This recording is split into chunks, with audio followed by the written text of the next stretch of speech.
Bienvenidos. En este video vamos a ver qué son las magnitudes. Las magnitudes son aquellas propiedades físicas observables que pueden ser medidas y es usada para describir un fenómeno que acontece en la naturaleza. Como puede ser medida, es cuantificable en unidades definidas. ¿Qué significa esto? Yo tengo que poder observar ese fenómeno que quiero describir. Es decir, si yo quiero medir el largo, la altura o el ancho de un objeto, como puede ser una mesa, una caja o una cama, lo puedo realizar porque puedo conseguir un instrumento con una medida exacta que me sirva de referencia para sacar todas esas mediciones, como puede ser la regla, la cinta métrica, el metro, etc. Como estamos hablando de unidades de distancia, como es el centímetro o el metro, pertenecen a la magnitud de longitud. Si también quisiera medir la cantidad de agua que tiene un vaso, lo puedo realizar porque puedo volcar esa agua en un recipiente que contenga una medida específica y así poder determinar cuántos mililitros o centímetros cúbicos que tiene ese líquido, dando así la magnitud de volumen. Pero si nosotros quisiéramos medir el enojo, la alegría de una persona, no podríamos, porque no podemos observar una propiedad física que pueda ser medida con valores numéricos o unidades definidas, como ocurrió con los casos anteriores, que eran los de longitud y de volumen. Lo único que podemos decir es si una persona está poco enojada o muy enojada, poco alegre o muy alegre. Por eso no podemos medir el estado de ánimo de una persona. Por lo tanto, no es una magnitud.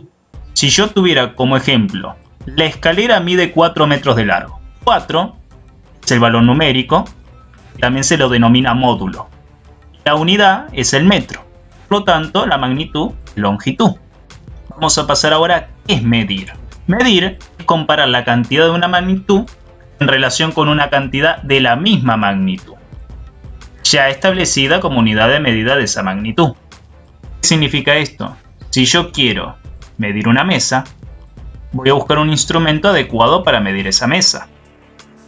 Por ejemplo, el metro. Si yo veo que entran 2 veces ese instrumento a lo largo de la mesa, estoy diciendo que esa mesa mide 2 metros. Por lo tanto, el metro es la unidad de medida definida de la magnitud de longitud. Otro ejemplo es si yo quisiera medir el tiempo. El segundo es la unidad de medida de la magnitud de tiempo, entre otras. Vamos a ver ahora la clasificación de estas magnitudes. Las magnitudes escalares son aquellas que quedan totalmente definidas si se indican su valor numérico, que es el módulo, y su unidad. Por ejemplo, acá les puse 20 metros. 20 es el módulo o el valor numérico, la unidad es el metro es perteneciente a la magnitud de longitud. Repito, las magnitudes escalares solo se definen por su valor numérico y su unidad, nada más. En cambio, las magnitudes vectoriales se definen mediante un vector. Además de indicar un valor numérico, que es un módulo, y una unidad definida, es necesario indicar otros parámetros, como punto de aplicación, dirección y sentido en que actúa. Significa que hay magnitudes y no solamente con un valor numérico, la unidad, se definen, sino que también tengo que indicar si tiene un cierto punto de aplicación, una dirección, un sentido.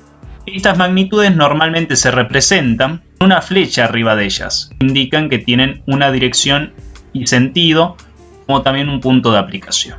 Acá les puse como ejemplo, en el caso de las fuerzas, que debe indicarse la dirección y el sentido. Es una magnitud vectorial igual la velocidad, la aceleración, entre otras. Existe otra clasificación de las magnitudes. Están entre las fundamentales y las derivadas. Las magnitudes fundamentales son aquellas que no se pueden definir con otras unidades. Las tres principales son la longitud, la masa y el tiempo. Es decir, que en las de longitud va a estar el metro, el centímetro. En las de masa va a estar el kilogramo, el gramo. En las de tiempo va a estar el segundo. Otras magnitudes fundamentales, que no las vamos a ver por el momento, pero las podemos nombrar, son la intensidad de corriente eléctrica, la temperatura absoluta, la intensidad luminosa, la cantidad de sustancia, entre otras. También están las magnitudes derivadas. Estas magnitudes, a comparación de las anteriores, se obtienen a partir de las magnitudes fundamentales. Puede estar constituida por dos o más magnitudes fundamentales, como por ejemplo, está la magnitud de velocidad. Las magnitudes de velocidad siempre se definen con una magnitud de longitud y otra de tiempo. Por ejemplo, metros sobre segundo. Va a haber una velocidad de 20, 30, 40 metros sobre segundo. Otras magnitudes, como le puse acá el ejemplo, son la aceleración, que también es una magnitud de longitud sobre una magnitud de tiempo elevado al cuadrado, metros sobre segundo al cuadrado. Las de fuerza, las magnitudes de fuerza, tienen una magnitud de masa y por otra de aceleración, las cuales la masa está determinada por la unidad kilogramo y la de aceleración está determinada por otras dos unidades, que son la de longitud y la de tiempo, elevado al cuadrado. Por eso aparece kilogramo por metro sobre segundo al cuadrado. Para repasar, las magnitudes fundamentales son aquellas que tienen una unidad propia de esa magnitud. En cambio, las magnitudes derivadas están constituidas por las unidades de las magnitudes fundamentales. Por eso se las denominan derivadas.